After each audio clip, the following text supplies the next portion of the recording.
Okay, we're here with Jack Williams of EWTN, who this time has come up to my neck of the woods, Worcester, Massachusetts, for this is the second day of EWTN's family event, I believe it's called. Family celebration. And tell us what the family celebration is and what's going on all across the country. Mother Angelica always talked about the network being a family, and that's really the way that she viewed it. So this is kind of our way. We started 12 years ago at the 25th anniversary of the network, and this is our way of kind of giving back to the folks that have watched EWTN over the years. We really are a family, so this is just kind of like a family reunion.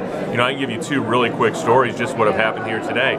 Last Tuesday, we had a program on Open Line with Barbara McGuigan where we discussed the life issues. And we discussed the tragedy in Houston, which unfortunately is about to be dwarfed by what's happening in in Florida right now. But we had a call, a very touching call from a woman in Houston who had been displaced. They had just gotten back into their home after being out for a week. She was very emotional on the phone, was very grateful to EWTN for the help that they provided in getting her resources to be able to get themselves settled. They couldn't find a hotel room.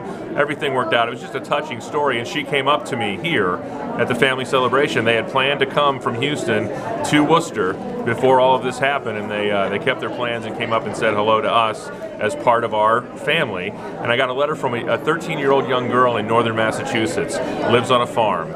And she said that she's 13 years old and that she loves Mother Angelica. She loves EWTN radio, and she thought that she was being called to a vocation in EWTN radio someday. And she and her family came and said hello to us again because we're just that family, and that's why we have these celebrations. And one of the things I've argued is that Mother Angelica and EWTN has really changed the Catholic culture in the sense that when the first time I went down to EWTN, I noticed how many young priests and young nuns, and I keep seeing young people interested in vocations and service, and they're inspired by EWTN, and just not just the young, but young and old. Right now, as we're talking, there's a group of nuns surrounding Father over there because they're just so excited to see him. It's an amazing thing to watch. Well, you know, the truth is the truth, and I think the truth is attractive to anyone. And really, before Mother Angelica got this thing rolling, there was no avenue in the media for the fullness of the truth.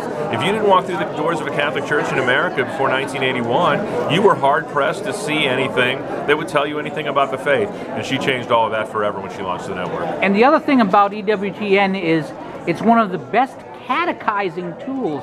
I've never run into a young priest who watched EWTN who was not well catechized, or young people who watch it who are well catechized in the faith, and that's so rare these days. And again, that's a testimony to Mother Angelica and her, she wouldn't call it orthodoxy, she would just call it being Catholic.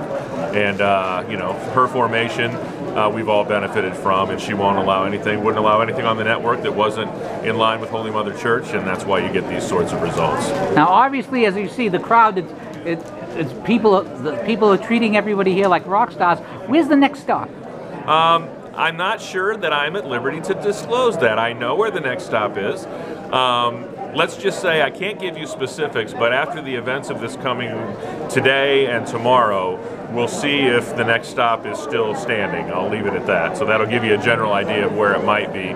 But I might be okay to give the location, but I'm not sure, so I'm not going. All right, then we will leave it there. And when can people find you specifically? They can find me Monday through Friday at EWTN Radio, 3 o'clock Eastern Time with Open Line.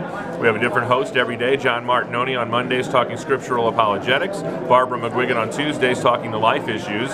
On Wednesdays we have Father Mitch Pakwich talking church teaching, scripture, ancient languages, as he knows many of them. On Thursdays we have Father Larry Richards talking about the new evangelization. And on Fridays we have our Vice President of Theology, Colin Donovan, who talks, obviously, theology. All right, well, quite a lineup. Jack Williams, EWTN Radio, thank you so much for your time. It's my pleasure. Thanks for having us.